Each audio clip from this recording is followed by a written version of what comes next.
Hey everyone, XanaGear here. New patch today, came out of nowhere, didn't expect it. I've heard a couple of the changes from some friends, haven't read the notes myself, and still no patches for PlayStation 4. This is just for PC. I'm sorry for everyone on PlayStation. I'm sure they'll get it out soon. I'm assuming they're waiting for the crossplay update to be finished so they can just push it all out at once. But PlayStation's still out here with Hundun's head going through the walls. So I'm sorry for you guys. And no jetpack from Osiris. But let's go ahead and read these patch notes. So starting with players can now go down through a platform while throwing anything.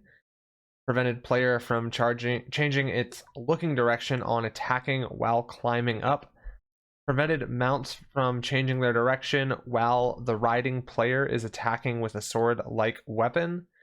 A sword-like weapon being a sword. Fixed short jumps on attacking with any weapon and jumping at the same time. Fixed short jumps on dismounting a riding mount. Fixed projectiles spawning directly inside floors on shooting while riding inside a floor. Back whip will now affect liquids as well. That's neat. Fixed auto pickup on stealing a pickable item.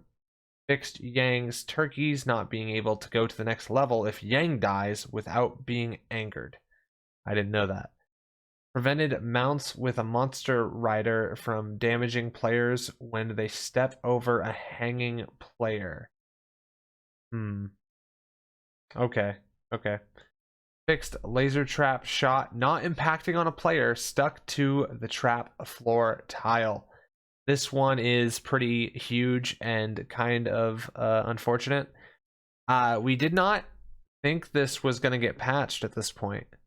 It's been in the game for so long and we've been taking advantage of it for so long. This is, if anyone's unclear, this is when you hug a laser trap if you like fall right against it, or hug it when you're riding an elevator. It won't do damage to you. Obviously it was a bug. It seemed very apparent that it was a bug, but we just didn't think it was going to be patched, and since it is now, it does make low percent a little more difficult, and obviously causes some issues down the road. It was obviously a bug, so we can adapt, but it is unfortunate.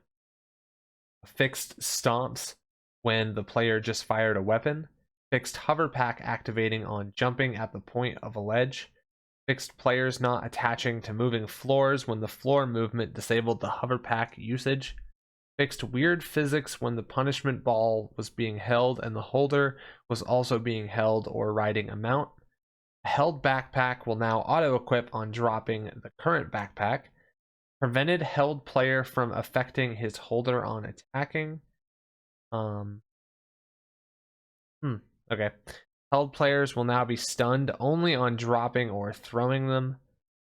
Teleporting into a fragile door won't kill the player anymore. I guess this is when there's lava on the other side of the door. Or maybe I'm unclear on that. Prevented riding entities from being unmounted on receiving poison tick damage.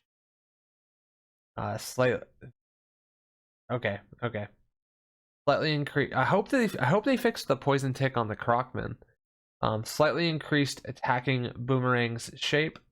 Stunned man traps can now receive damage when tossing a corpse against them. I didn't know they couldn't before. Added torches to a certain under lava door during dark levels. That is so helpful. Right now, if anyone's not aware, it's really hard to find the Abzu door if it's a dark level. So that's a really good change. Prevented spark traps from affecting embedded items. I didn't know they did. Spark traps that spawn near the entrance level now start at their max size. The plasma cannon will now explode on being crushed or on falling to the lava. I assume that's into lava. Slightly increased fish shape so players won't miss them when throwing a rock against them with the pitcher's mitt. Prevented players from being blamed if a die goes out of a dice shop. Like, this change is so shocking to me. I honestly can't believe they changed that. That's been in the game since Spelunky Classic. What? What made them want to change that? Very, very surprising. Prevented dice shop item spawner from spawning an extra item if the bet machine disappears. Is it okay? So prevented players from being blinded if items out of the dice shop. Even if it gets knocked out, even if it's just accidentally, like an enemy knocking the dice out of the shop. If you carry it out of the dice shop, are you still blamed? If you throw it out of the dice shop, are you still blamed? I'm assuming so. Prevented dice shop item spawner from spawning an extra item if the bet machine disappears. Prevented skull drop trap skulls from damaging the player on losing their speed. Say that 10 times fast. Prevented duplicated backpacks if the player crushes a vendor and an on-sale backpack item at the same time. Prevented caveman from continuously picking up an item dropped by a force field. Prevented robots, mechs, and body armored All-Mights from removing the poison coating of arrows. Fixed body armored All-Mights from being poisoned by poison arrows, even if the armor was being deflected. Fixed case where Yang was being angered instead of shopkeepers on breaking a vault's wall. That's funny. Fixed player bag content on being retrieved from Waddler's storage. Fixed mosquitoes not getting stuck to shields. Mosquitoes will now detach from floors on being pushed away. Fixed leprechaun and monkey not being able to stun held players. Fixed infinite rolling die on picking it up before it stopped rolling.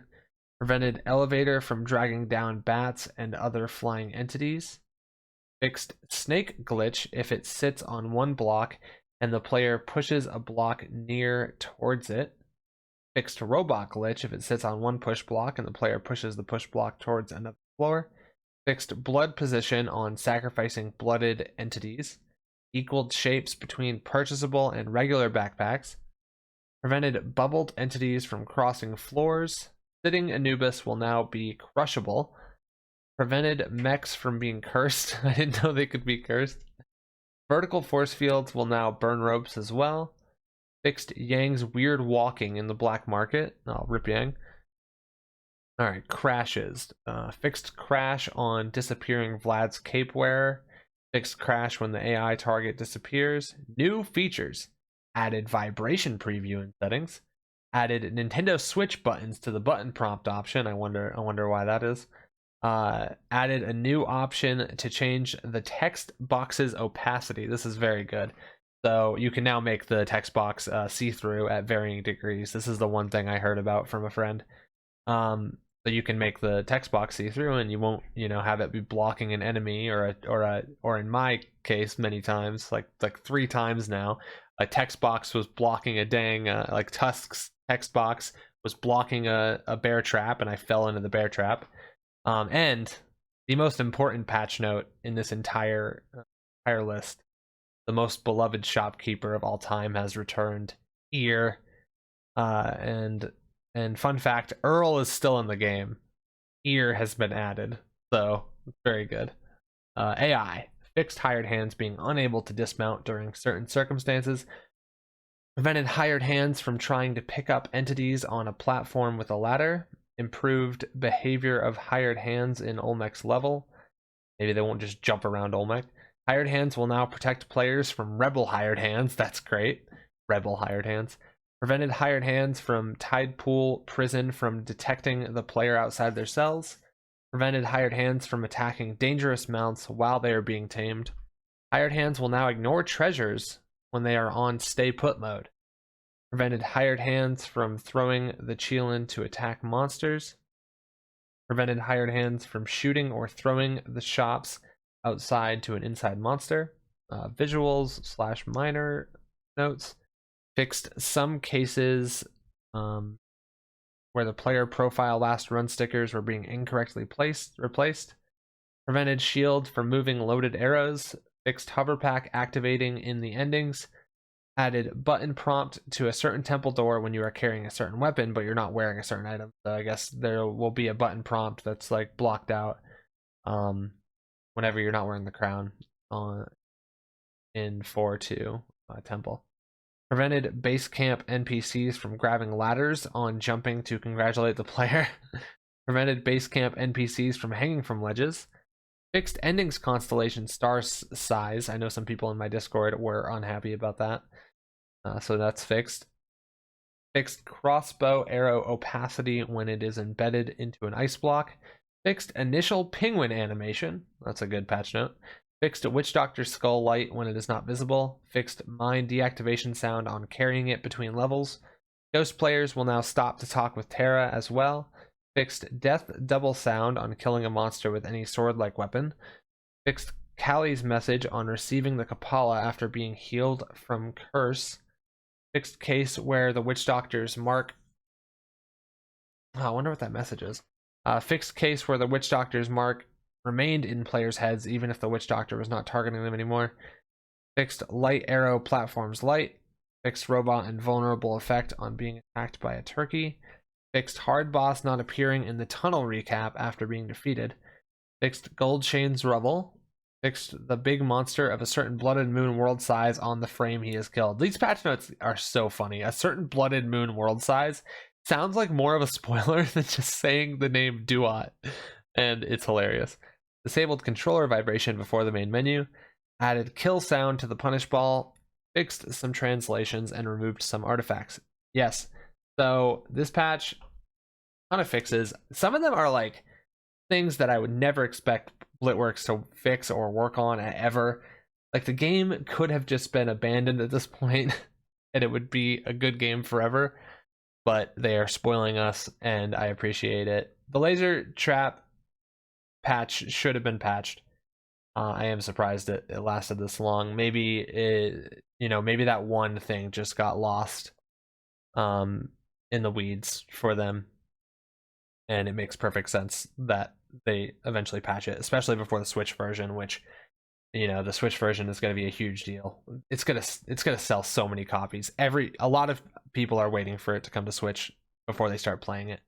But for me, I'm still streaming on Twitch. You can follow me at twitch.tv/XanaGear, and I will be playing Mario 64, speedrunning that soon, and also continuing Spelunky 2 most days of the week, trying to beat my personal bests. Still need to get a good time on Sunken City No Gold, and I'll be working on that tonight around 6 p.m., 6:30 p.m. Eastern, somewhere. I start around there. And I'll see you then, and I hope you have a good one. See you in the next video.